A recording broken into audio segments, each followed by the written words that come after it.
Just to understand the background of this letter. This letter was written earlier than all the other letters we read. All the letters we read were written around 1800, around there. This letter was written probably 20 years earlier. The letter itself, because it deals with a very tough topic, the Alter Rebbe begins with a lot of endearing, loving feelings.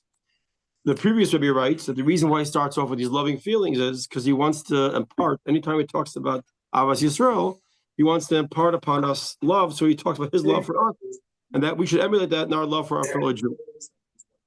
But the topic is a tough one, not because it's not a good topic, it's because it's dramatic, it's drastic, as you'll see. So just to take a step backwards, the Alter Rebbe is writing this letter to his Chassidim. We're talking now a time when the vast majority of Jewish people in Russia, where he lived, were actually very poor. And their income came as laborers. They didn't own businesses, most of them. They didn't own some sort of income, a resource that they had. It was basically they went and shopped wood, they sold wood, they had enough money to buy food for that day. They were able to sell enough of this stuff, tomatoes, they were able to sell some milk from their goat. So they basically lived literally from hand to mouth in the way of they didn't have money, literally. There was a joke that went around in Russia those times, just to appreciate the level of poverty amongst the people. They said, our rabbi, if he wouldn't fast Mondays and Thursdays, he would die of starvation. Meaning there wasn't enough food to eat every day. Lucky for him, he fasted anyway Monday and Thursday, so those days he didn't have to eat. There was literally a shortage of food. And to these Jews, the Alter Rebbe is writing a letter of giving tzedakah, but not just giving tzedakah. He wants to have a complete shift of how they see the mitzvah of tzedakah. In this letter, he's going to tell them that the way the average person sees tzedakah, that's not how to see it.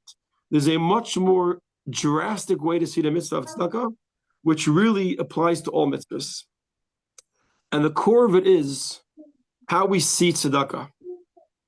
Is tzedakah something we do because, let's take a step backwards. Let's take a step backwards to understand where it's coming from. The fact that someone has to feed their family. Why do we feed our family? So the average person, if he didn't learn Chassidus and didn't understand a depth of something profound, would say, I feed my family because I love them. They're my family. I take care of my spouse, my kid, what do you mean why I feed them? No, that's not why we feed our family.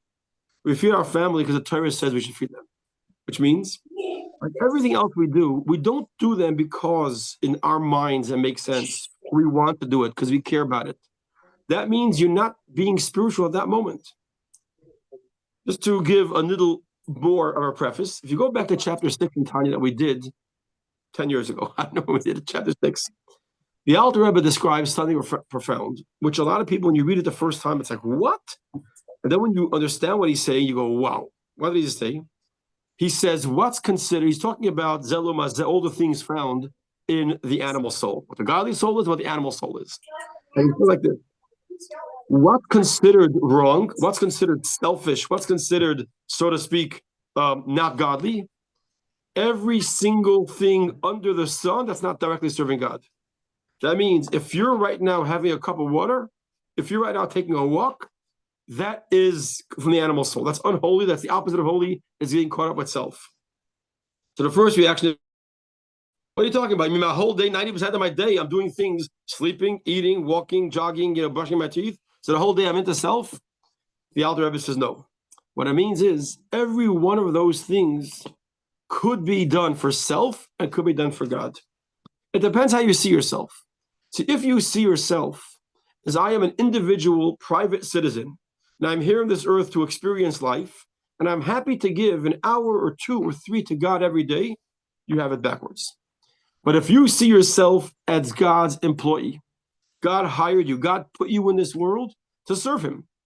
And that's the only reason you're here on this world, the only reason, to serve God. And now, during this time that you're here, God says, I need you to be a healthy, wholesome person. To do that, you have to have breakfast, you have to have lunch, you have to have supper, you have to have clothes, you have to have a home, you have to have a car, you have to exercise, you have to have a coffee every day, you got to take a break in the afternoon with a friend, sit and take a walk in the park. It comes out that all those things that you're doing are not for self, I'm not doing all these things because I am taking care of self. I am doing these things as all part of serving God. In other words, Alter Rebbe is telling us not that everything in your day is unholy. Every single thing in your day could be holy. Your coffee is holy, and your shower is holy, and your exercise is holy, and your family is holy. Everything is holy. Why? It's all part of my main direct responsibility to serve God. No difference if you're an employee hired by a company and they give you a computer and they give you a desk, they give you a chair. What? The guy just cares, you need a chair, you need a desk? I have no other way to do the job unless I have all the things. I need a chair, I need a desk, I need a table, I need a cup of coffee, I need to have, air conditioning. So that's all the things. That's life. We are here as God's employees. In other words, every single thing we do in life is part of that mission.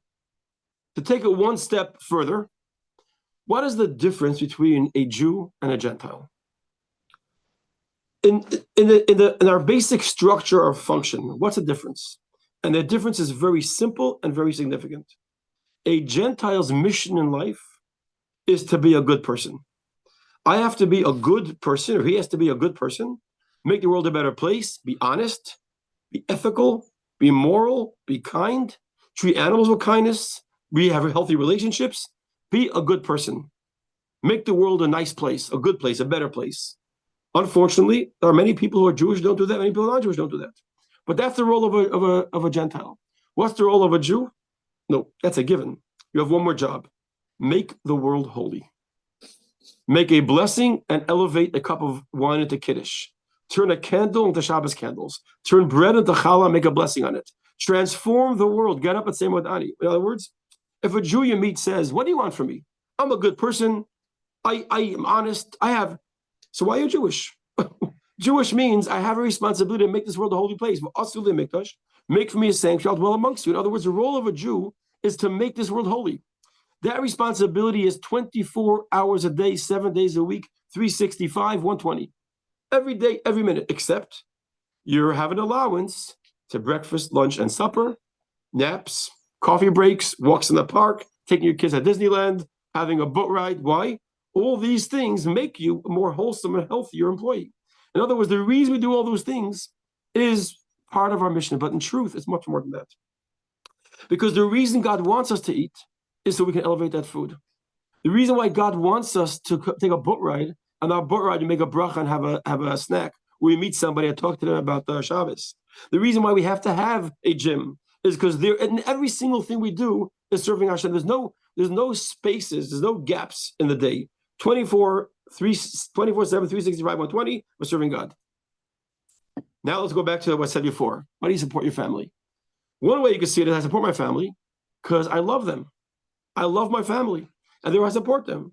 You know what that means? Why do you love family? Because I love them. What's if I stop loving them?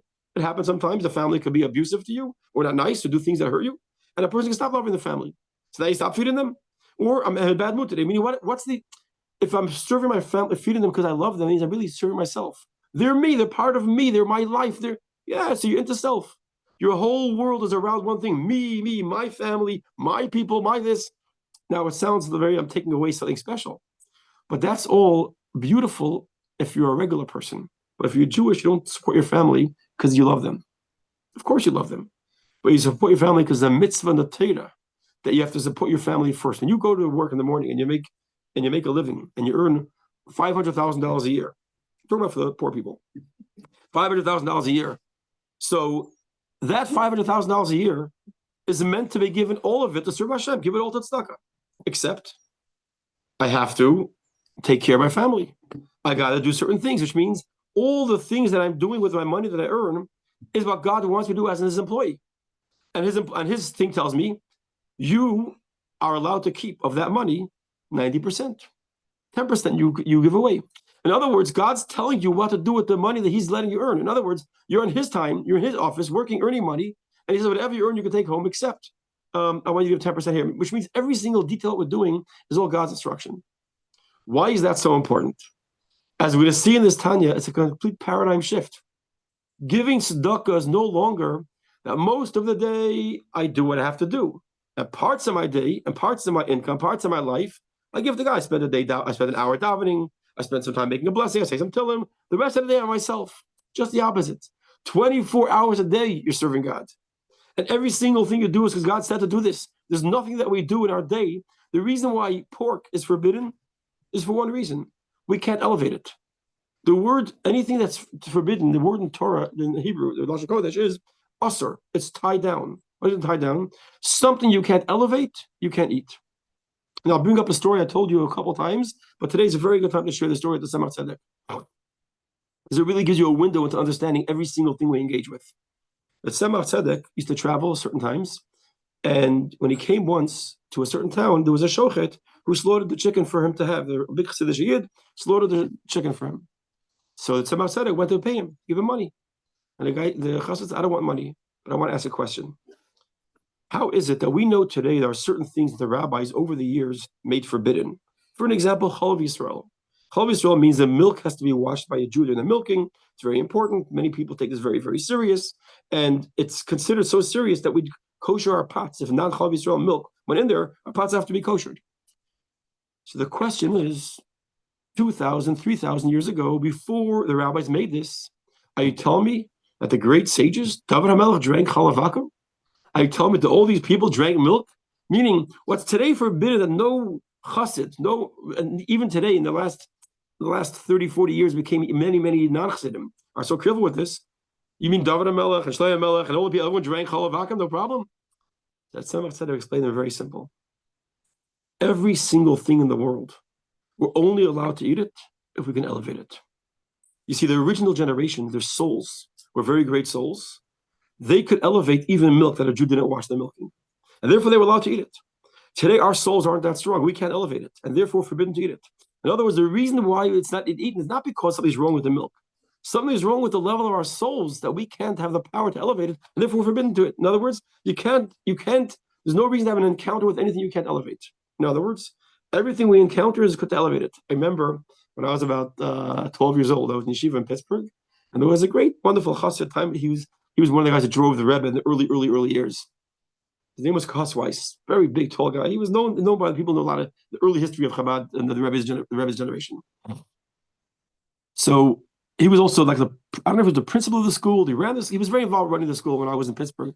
I was a 12-year-old little boy chick, and he saw me once eating the cover of a pen, chewing on it. I was chewing on the pen cover, which is not a good idea anyway. He asked me to make a bracha on it. I said no, because I'm not really eating, I'm just chewing on it. He said, if you can't make a bracha on it, you don't put it in your mouth. And at the time, I thought, okay, it's like a nice, cute thing. But later, I thought about it. What he's saying is, if you have no way to engage it, you have no way to elevate it, no reason to engage it. You're just doing it randomly? There's nothing random. With this introduction, we'll see the beauty of this chapter. The beauty of this chapter is, the Alter Rebbe is telling us, my dear friends, my fellow Jews, all you guys who can't make enough money to pay for your own kids' bread, the yeshivas have no money to feed their students, and they're sending their kids to what's called Essentag. They eat in the homes of private families who have to give their own kids supper to give it to the yeshiva boys. I want you guys to give tzedakah. Why? Well, you can see later in this chapter a whole nother perspective on tzedakah. What is tzedakah? We think tzedakah is made as an act of kindness to help people. That's not what tzedakah is. He's going to tell us another dimension. So it's another letter of tzedakah, but it's a fundamental change in how we see tzedakah. Let's start the chapter. Page 226. Okay. And as I said before, one of the reasons he starts off with a very loving opening is because he's asking something very difficult. Letter number Tes, Ahuvai Achai V'Re'ai. My beloved, my brothers, my friends, Asher Kenafshi Basi, which Asher Kenafshi, that you're like my soul. You guys are me. You guys are one with me. I love you. Basi Kemaskir, I come to remind, and to wake up that which is old, that which was forgotten. There were certain things that people used to know and people used to do. But in time, we forget. We forget the value, we forget the importance of it. Retardomas havli havolim, because we fell into a deep slumber in silly things. It's like, we get distracted. Sorry? It's not old. It's yeshenim, the ones that sleeping. Yeah. You should wake up to sleeping. But what does that mean? It wakes up things that were forgotten. Right. Yeshenim old. And sorry, yeshenim means sleeping, but it means that it became forgotten, became old. And what does it mean? We got into a slumber. Sometimes you can fall asleep. What does it mean? I'm not sleeping, but I forgot my job. I forgot what I'm supposed to do. I forgot that I'm here to have an influence on somebody. I forgot that I'm here to work. And I got busy on the computer. You go into the office. You're supposed to work. Next thing you know, you're checking your text messages, the updates from Israel, and it's an hour went by. What happened? You fell asleep, not literally, but you lost the direction. You lost track of. And to open the eyes of the blind. Again, the same thing. It doesn't mean literally blind. It's a very poetic. He's talking here. You people, Pasha, forgot who they are. Forgot what it's all about. We forgot what we're here for. Yabitu, to come see Li'ois, to see. Liyos kol yishom v'cheftzom v'gemasam, to be all their salvation, all their desire, all their everything that they're dedicated to. To come into the true spirit of life and the source of life, the water of life, like water nourishes, the life of life, all the days of their life. Minefesh, whether the matters of spirituality, or even things of material. You see, a person used to think, I go to shul in the morning, not used to think, a person thinks that today. I mean, a person could think, he's addressing this problem, and today too. A person could think, listen, I went to shul in the morning, I gave some tzedakah, I volunteered some time, let me have my own space now. I'm going now to relax, take a walk in the park. Oh, I'm going out to the office, I got to work. He's telling you, even, not just nefesh, not just the spiritual part of your life, even ma'at basar, even when you're doing material pursuits, that's not meant to be a material, that's obligations and spiritual existence, which means there's no part of your day which is vacant from serving God. 24/7 means 24/7. The hainu kol mili de alma, that means all the material things you do, you're having lunch, you're getting your nails done, you're getting a haircut, all the things that you do. The iske parnasa. And also when you're working to get a job, you're working, you're baking, you're in those days, again, people were chopping wood and selling little spices, and people tried to earn kopkis. Oh, don't become like those people. Like he's referring here to people who aren't Jewish, or people who lost their direction, who do things only to serve themselves. And it's not talking about somebody who's not Jewish because they're not good enough. He's referring then to people who also worship false gods. Why does a person, what's the logic of worshiping a false god? Chassidus explains, I choose a God that serves me, meaning the idea of worshiping an idol means I believe this God provides for me. He is the source of rain. He's the rain God. He is the health God. He is this God. And therefore, you're worshiping him because you need something from him, which means the only reason I'm doing it is like somebody goes over to somebody who they need a ride from them. They need a favor from them. They go, wow, you're so wonderful. You're so great. You're so special. By the way, could you give me a ride? Everything you said was purely for self.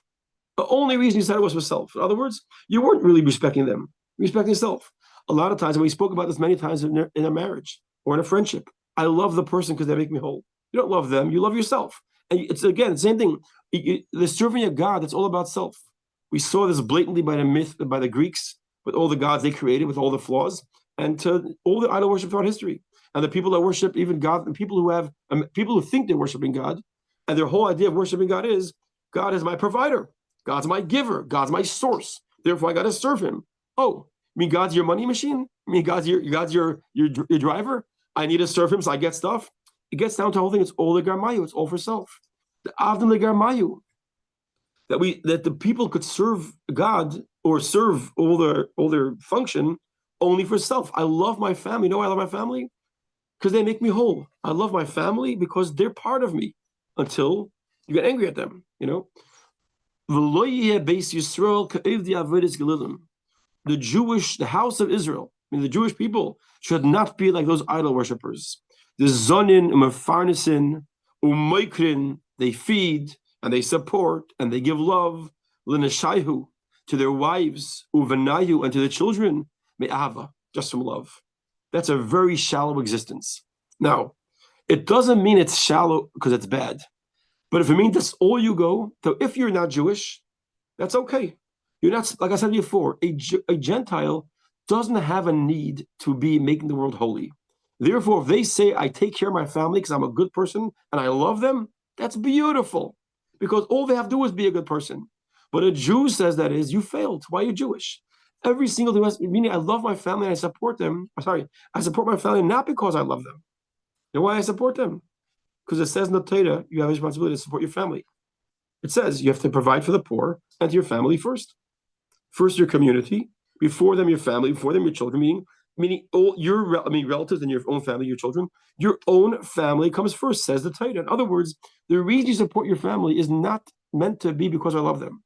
Yes, you should love your family, and you should care about them, and you should love taking care of them.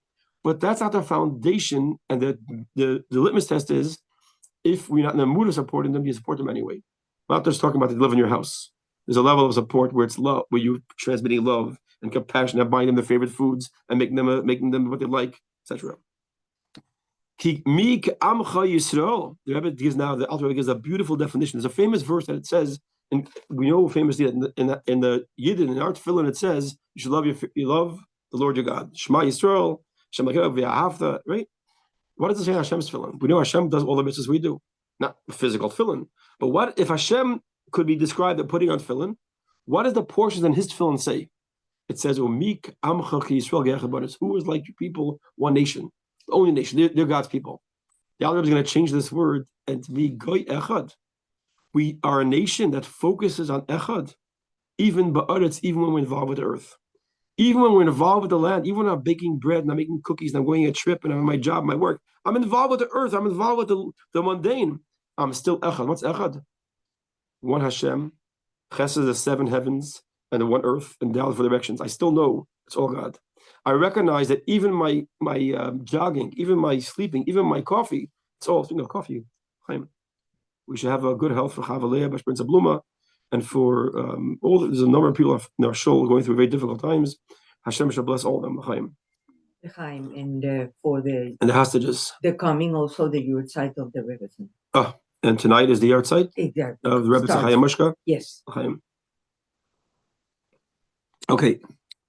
Thank you. So he says, what does he say? Don't just serve them from love. Kimik amcha Yisrael. Who was like your nation? Goy echad. A nation that lives with the level of echad, even ba'aretz, even in the land. In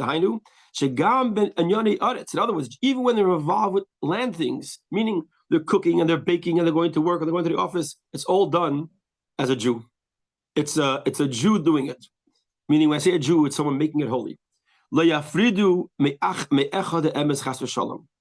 don't lose out for 1 second of that echad. We know it's a beautiful way to this. We have one of the lines that the Arizal wrote for Friday night services, Shamar v'zachar b'dibur echad, which literally means that we know when one of the 10 commandments says Shamar, that's Yom HaShabbos L'kachay, and the other one it says Zachar Yom HaShabbos L'kachay. So the question, which one did Hashem say? So the Gemara tells us Shamar v'zachar b'dibur echad. Hashem said Shamar and Zachar together. Suddenly a human being can not only we can't do it, we can't even hear it, because the Shamar and the Zachar was set together as one. It was one.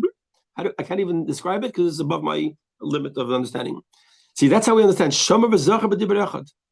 Says Chassidus a much deeper word. Shamar v'zachar. Remember and guard b'dibur echad, the echad that God gave us. This dibur that God said, that the 10 commandments, the echad. Shamar v'zachar. Remember and take care of that echad. Meaning again, we'd like to change the definition, but echad means it represents that oneness, that relationship. And goy echad means that even in the land we have the echad. Not to lose chas v'shalom leheyed edus shekach chas v'shalom b'kriyishma. Wow. And he says, I'll say it outside first. I was inside. He says, don't be a false witness. What does that mean? I was listening to Yael Khan's shir earlier about this, and he chuckles when he said this. He has an idea which is so beautiful. The Alter Rebbe's poetic or style of saying this. He says a lot of people, when we say the Shema, we're sincere. Shema Yisrael Hashem Elokeinu Hashem Echad, and we say it sincerely. We close our eyes and we feel it. Nothing else exists. Nothing else matters. It's all godliness. Then we open our eyes. Someone took our job, someone took our place in the shul, someone doesn't say what we wanted. I'm tired, I want to do the Shema. But open our eyes, we forget everything we had when our eyes are closed. When our eyes are closed and we don't see the world, then we can say Shema. We open our eyes, we forget everything we promised ourselves. What do you mean? That's my seat. What happened? It's all God. That was in the Shema, So he says, like the old joke with the professor, when the kids, he always talks about the tremendous need for respecting, understanding, and education of children, never getting annoyed with them, always loving them. And this professor always talked about understanding children. And they can't get upset because they're beautiful and they're sweet. One day he's doing on his driveway, he's putting new cement down, and he just finished laying the cement, and these kids come running, and they run across all the cement, they put footprints in it. He starts screaming. Someone says to him, hey, What happened to your whole thing? And he goes, that was in theory. This is in the concrete. In other words, he says it's easy to give the speech. It's easy to say Shema. But when you open your eyes and you step into the world, do you still believe that Shema? He says, don't be like those false witnesses that when their eyes are closed, they say Shema, Shema, Hashem Echad. And when they open them, they forget it. They're a false witness. You lied. You made a statement and they didn't keep it. Let's see it inside. He says, Chas v'shalom leheyed edus sheker. Chas v'shalom. God forbid to testify words for a false witness. When you say the Shema at night and in the morning, and you say with your eyes closed and with kavana, you say Hashem Echad, Hashem is one. That you believe that Hashem is the one in the four directions and in the heavens above and the earth below.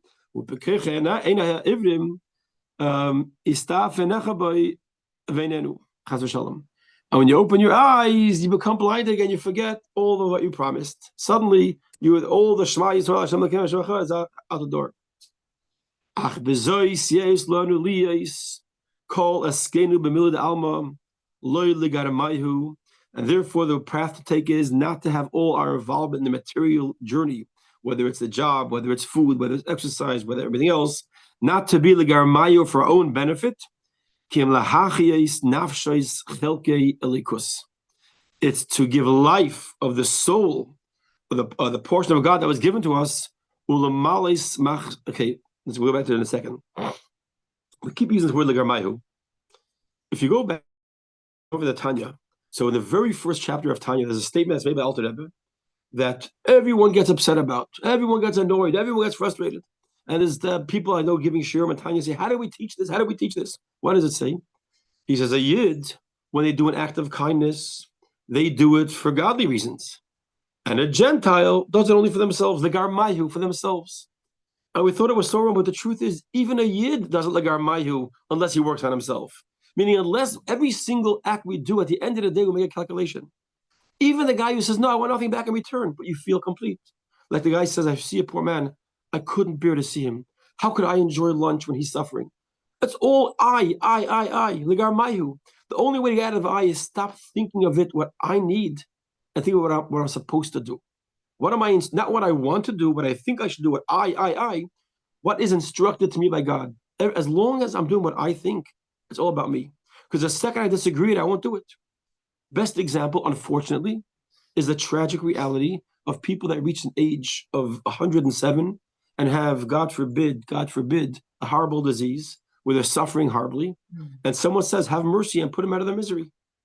You see, as long as we're serving and doing mitzvahs because that makes sense to us, that means we're not really serving God. Because in this case, I think the right thing to do, and I feel the same way, the kind thing to do is to end the person's life. It's rachmanas on them. They're 107. They lived a good life. They're lying in bed. They're not up. Put them out of their misery. Torah says don't kill. Doesn't mean don't kill when it makes sense to you. I tell you when you can, when you should have mercy, reverse mercy. When you're supposed to kill a terrorist, you have rachmanas on him. That's the other way around. In other words, that's when you should kill. Because in other words, the mixed up self is what causes confusion in the world. I am serving my mind, and therefore I feel in this case I should put the person out of their misery. Because at the end of the day, it comes to, you know what? I am doing mitzvahs that make sense to me. It doesn't make sense to keep this person alive. In other words, legarmayu is all makes sense to me. And the most lofty ways. It's not an act of selfishness, it's an act of self. Legarmayu means self. Says the Alter Rebbe here, we have to get to a point that even taking care of our families, even taking care of our children, even bringing home the paycheck and giving it to your wife or putting it in the bank, sharing the money with the family, all that is done because God said so, not because you love your family. And you should love your family, but that's not the foundation. And now we come to probably one of the most shocking lines of this chapter, which is, to me, one of the most beautiful lines that you have to love it. Listen to this.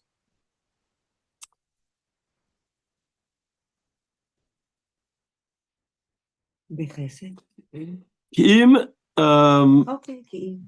let me see what Ki'im lahachyes nafshes chelke ulemalis mechasrehem bechesed chinam. Before we get to that line, we have one more thing to say. This is a very important point. Okay, we have a few important points to make here. But Chesed Chim is going to say now, he's going to give you a definition of tzedakah before that shocking point. The definition of tzedakah, which is different than everything we had until now. Because it's not that he's saying anything different, but he's opening our eyes to see tzedakah in a different light. Until now, the reason we spoke about why you give tzedakah is because there's a poor person and you feel bad for him. And if I don't take care of him, okay, you take care of him, that's good. Someone took care of him. Meaning, someone said, I took care of the poor guy, good, I'm off the hook. In other words, tzedakah is given by need. There's a need for tzedakah. Someone's poor, someone took care of him, good. Someone took care of him, good. So, meaning, it's taken care of. That's not why we give tzedakah. That happens to be one of the tzedakah's things that you do. Tzedakah is given because God says, be like me. I give to the world tzedakah. I give rain. I have nothing in return from it. I give health. I give blood. I give life. I give everything. I give. Be like me. The reason why I give tzedakah is a mitzvah to give. Nothing to do with the receiver. In other words, go look at Rabbi Eliezer before he davened. He was said in the last chapter. He would walk around looking for a poor man. Wouldn't have a poor man. Put it on the table in the charity box. Give it to a poor man later. Give it to an organization. You have to give, because that's a definition of tzedakah, not about there's a need. You, as me, Moshe Rapoport, needs to give tzedakah. And this is why Alter Rebbe is writing this letter to all these poor people in the villages. He says, I know that you need to buy bread, but more important than bread is oxygen. You have to breathe. And you need to have oxygen, right? More important than oxygen is giving tzedakah.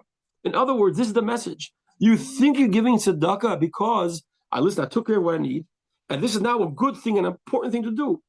He said, your soul needs this, your life needs this, your essence needs this, your happiness needs this, because this is more important than oxygen, more important. It's what your soul needs, yes. But at the same time, you have to be very careful with how much tzedakah you're going to receive. Yes, you have to take for yourself, but don't think. Now, we're talking here about a guy, when he gives tzedakah here, instead of the extreme here, he's not going to have supper tonight. His supper was supposed to be tonight a slice of bread and a piece of cheese. That was his supper. And he's not going to have it tonight because he gave this to a poor man. But which person wouldn't give up for oxygen, a food for an hour? You have a choice. Oxygen or breathing or food? Of course, oxygen. Why? You have to eat. I have to eat. But this is meaning, Alter Rebbe is telling us, tzedakah is not a luxury. It's not a mitzvah. It's the basic need for you to do it. Meaning he's changing the whole thing. And therefore, he has no problem going to a guy who has nothing and going to a guy who has zero. A guy can't eat. He doesn't want to eat. They would have a system in the old days how people would give they say a half a day's milking for the poor. Why half a day? Because the other half I'm eating myself. But the bottom line is, tzedakah is not something you did because I'm supporting somebody and I'm generous and I'm charitable and I'm kind. No, tzedakah, I need it because God told me, Moshe Rapoport, you want to be a Jew, you have to give tzedakah. Just like you have to say brachas in the morning, just like you have to say Moda'ani and bench after you eat and eat matzah on Pesach. Tzedakah, the difference is tzedakah is much more central to your existence. Tzedakah is called the mitzvah that has the most effect on my existence. So let's see this inside. Amazing.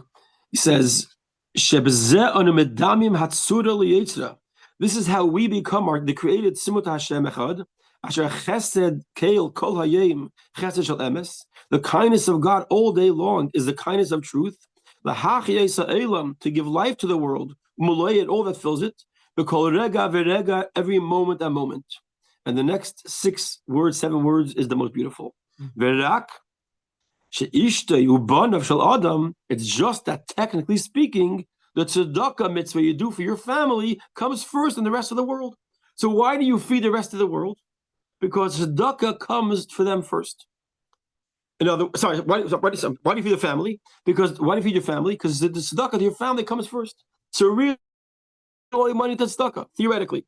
But the Torah says you have an obligation to your family first. So why don't we see here the shocking statement? It wasn't even made it into the Tanya for some reason. For some reason, until about 5 years ago, the most beautiful line of this chapter was not in here. You have to look in the back, where there's a whole thing in the back called missing words. It's taken all things that were missing or changes. They're put in the back of the Tanya for some reason. If you buy a Tanya, it was printed the last 5 years in there. For some reason, and I think it makes sense why, if Hashem made by mistake, it was forgotten. This Tanya is more than 5 years ago. What? No, it's not here. I'm going to show you what it says. I'm going to show you what it says. I'm going to go to the back. We're going to go back to the back of the Tanya. I'll read it too, because I don't know if you're going to find it in yours. I'm going to read some words here that's just really special. How does it tikkunim? What page are we on? Kuf Yodalad. Lוח HaTikkunim? Yeah. So in my book, Okay. Luach HaTikkun is right here. Okay. If you have Luach HaTikkun, you go to where it says Kuf Yodalad. Right? So the word finishes off. It's just that your wife and your kids come before all the people according to the Torah. You have Luach HaTikkun on the back, what it says there? I only go from Kud Gimel, Kud Beis, Kud Aleph, No. not Kud Yud. Here. Kuf Yodalad. Are you in Luach HaTikkun? Kud Yud Dalet. Okay. I got it. Okay, Kuf Yodalad. It says like this. Chutz meitzadikim shebedeirei, except of their tzadikim in your generation, shehem keidim lebanov, they come before your children. That is before you. So we're talking about giving tzedakah and supporting. What comes first is your kids, except the tzaddik of the generation. Or if you're living in times of Rabbi Akiva, or you're living in times of Rebbe, that your Rebbe, your tzaddik comes first. Support him before. Now I want to tell you, Family. before your children. Now, I'm telling you, now, I want to tell you what he's saying here is not the Alter Rebbe's thing. He's quoting the Gemara. This is a Gemara. This is not his thing. But the fact that he puts it in here is amazing. Basically, what he says is that the responsibility to feed your family comes before anyone else in the world, except your tzaddik, your Rebbe. He says they come first. That means you have a choice. You have $1, and you give your kid breakfast, or you send it to the Rebbe if he needs it. You have to send it to the Rebbe first. Now I'm going to explain this because it sounds a little bit wild, and it is wild. So I said he's making a point here, which is fantastic. But tzaddikim she'eretz Yisrael. This letters printed by the children. Yes. And they put it. No. It got over the years. It fell out of the print. It's a type. It's for some reason these are all mistakes. For some reason, there's like 60, 70 mistakes that happened over the printing. Except the tzaddik of your generation, shehem koidmin leban, they come before your kids. Now he says, but who's bigger than tzaddik in our generation? There's a tzaddik living in Israel. You have a tzaddik living in Israel. He comes even before that. But tzaddikim she'eretz Yisrael, because remember, he's writing this letter about supporting the tzaddikim who left, all the people left to Israel. They come, the tzaddikim shebechutz la'aretz, they come before the tzaddikim which is out of Israel, unless levad mizayis, except unless the ones of out of Israel are bigger tzaddikim than them. Meaning, if there's a bigger tzaddik than out of Israel, now what's going on here? She's telling you, first of all, this is an idea of that's brought down in halacha. That the way it's brought in halacha is it says Rabbi Mufak. The way it's brought down in the code of Jewish law, that it doesn't say you're tzaddik of the generation. It says Rabbi Mufak. If you have one teacher, that primary instruction in your life came from this teacher, and throughout history everyone had one. Nowadays, the last 300-400 years, you don't find it so much in the regular state. Most people would have like one person. He didn't just teach me in 8th grade. He taught me 8th, 9th, 10th, 11th, 12th. He raised me. He guided me. And it was a guy who would take like 10, 15 students, and he raised them literally for their lives until they're adults. He's the one. He's my mashpia. He's my guy. You have it still like in certain places, in certain communities, where there's a mashpia. He's my rabbi. He's been my rabbi, my mashpia, my counselor, my guidance person for the last 25 years. He comes first. Because he's not there for himself, he's there for you. He's your supplier. But the Trumas Hadeshin says that if there's a tzaddik that you follow his guidance, like a Rebbe, he comes before also, just like your Rabbi Mofik. Because he also, most of your teachings and your guidance and your blessings comes from him. This is something which is a very popular idea by Chassidim. At times of the difficult, there's an amazing thing that during the most difficult times that we're talking about here, there was something called Maimed. It was very well known also during the times of the previous Rebbe and the Rebbe Rashab. What's Maimed? Maimed was a special cause. As a Bach, we all did it. You'd give like $1 a month to the Rebbe's causes. Support the Rebbe. Like who pays the Rebbe's bills for his food? What? It's called Maimed. Maimed means support. Mamad. Yeah. But what's interesting is during the times of the persecution, they changed the word to Nifne. Maimed is support for the Rebbe, and everyone knew what that was. So like in the times of the communism, they all wanted to who's supporting, so they changed the word to Nifna. What's Nifna mean? The letter after Mem is a Nun. Letter after Ayin is a Pei. Letter after Mem again is a Nun. Letter after Dal is Hey. So it's like a code. It's one letter off from the word Ma'amad. It's the word Nifna. But it's like it was used as code. But the bottom line is, what was this? This is the Torah is telling you this again. With the point out to Rebbe here, this is not something that becomes like we decided we have a rabbi, we support him no matter what.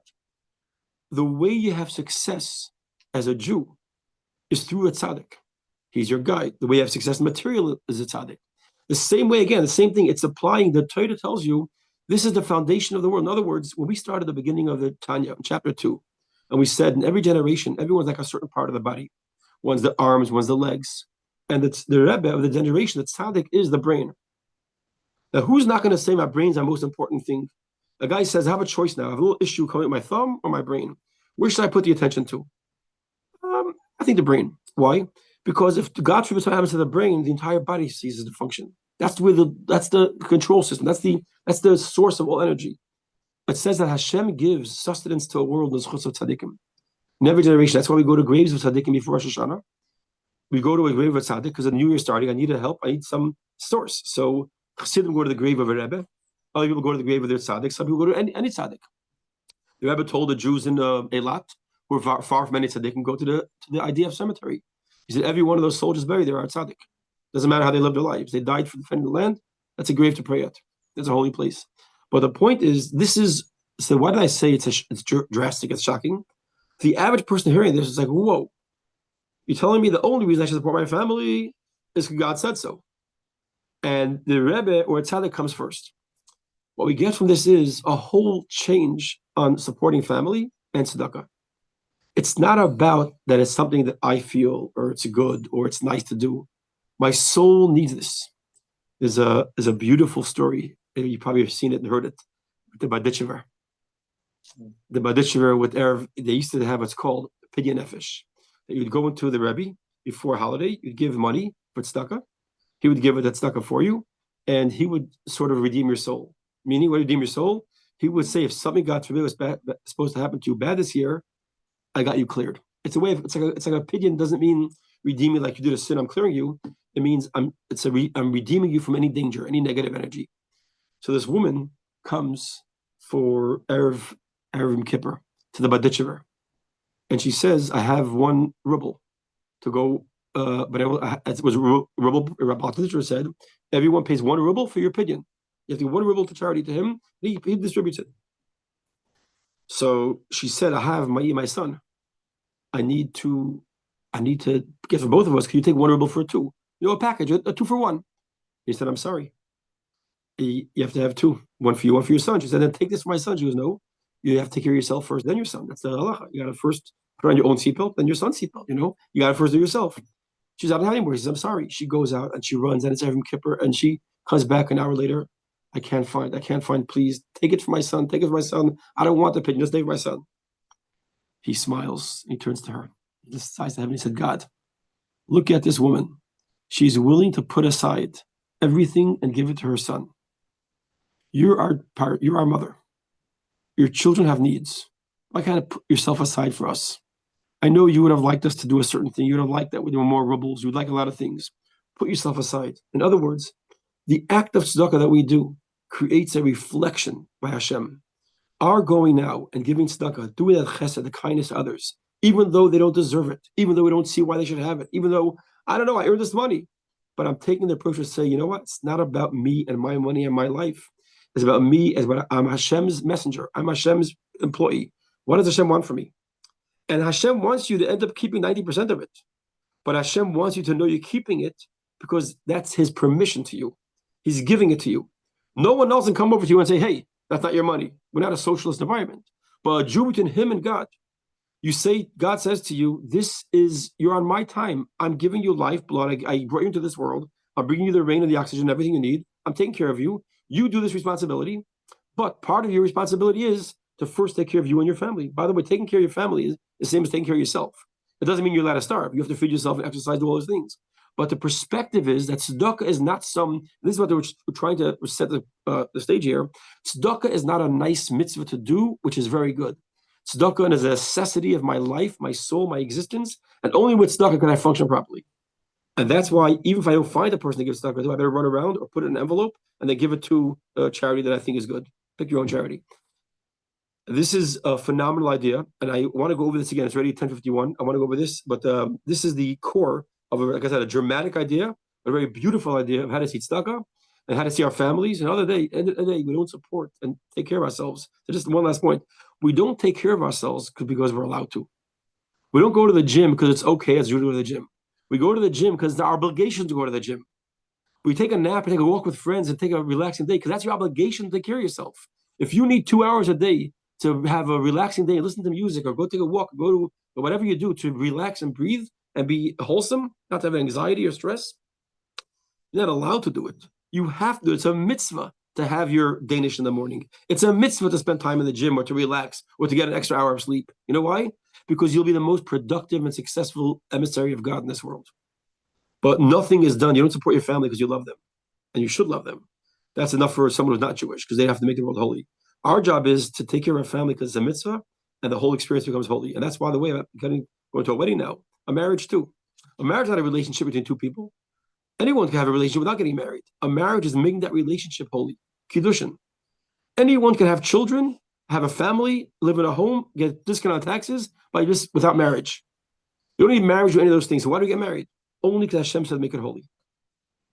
Anyway, just have good news. Yes. Amen. What was the question? It wasn't. Do you, I mean, for example, I do every day, I put my coins in the pushka every morning before starting my davening, my chita, blah, blah. But then again, at the same time, when I get my salary, I go and do my maser. So it is. Yeah, and that's how you're supposed to do it. You're supposed to, and by the way, 90% you're allowed to keep. Now, there were some chassidim who actually would go the other way around. There was some holy chassidim that said, I'm giving everything away. I'm only keeping what I need. And by the way, it's not necessary to do it because technically speaking, you have only 10%, not more than Alter Rebbe goes into it, not more than 5%, not more than 20%, not more than one, not more than 12, no, 20%, 20%. But again, that's all talking about technically. What's if a person had to fly to a wedding of a friend, and they say, I'm making a wedding, for example. Right now, I'm spending much more than I'm borrowing more than my income, So, in other words, the point is, it's just because the Torah says that you don't have to give or you shouldn't give more than 20%, that means a regular case of it. If God forbid someone was sick in the family, you wouldn't say, well, I already spent 20% of my income on the medicine. Well, sorry. I'll wait if I make more money. I'll try and give out 10% to charity. No, you give all your money to save someone's health, all your money to save. So this is the idea. When it comes to our spiritual health, no difference. Bottom line is Hashem should give us tzedakah from his side. We should have wealth. And by the way, one of the things I want to say, and the Rebbe emphasizes, this does not mean that any one of us should feel bad to have a beautiful home and a second home and a car and an apartment and on the contrary, this is being a greater service of God. The Rebbe spoke many times that people should have a bigger home and a nicer thing and a bigger. Why? Because then you're serving Hashem more. The more you engage the world, the bigger your home, the more homes you own, the more cars you own, the more guests you have, the bigger your dining room table, the more you elevate in the world. As long as you're doing it, with reminding yourself that it's not just for self, it's purpose. And therefore, when I have a second home in Florida or in Israel, and I have a Friday night dinner there, or I do mitzvahs there, I'm elevating the world double speed. You're very welcome. Have a great day. Moshe. Thank you, Moshe. Next week, no class here, right. but you can get together if you want on Zoom and have a coffee. You think so? You're going to be able to? No, no, you okay. won't have No. goodbye. You know what? You know what? Maybe I'll not do a class. Maybe I'll tell a story. Maybe we'll tell a story. Yeah. Okay. The question is if Tuesday and I'll have the energy to prepare the class. But we'll see. You know what? Right now, no class. Never rule it out. I might realize how important the class is and stop being so caught up with self. Because it's a beautiful class about that. Yeah. Thanks. We'll see you. Bye-bye. Bye, Moshe. We'll see you. A little heavy this chapter, but we gave the disclaimer in advance. It's going to be a little dramatic. Have a good one. Enjoy. Send my best regards to Mark. And we look forward to hearing more good and happy good news from everybody, especially from Israel. Yes, indeed.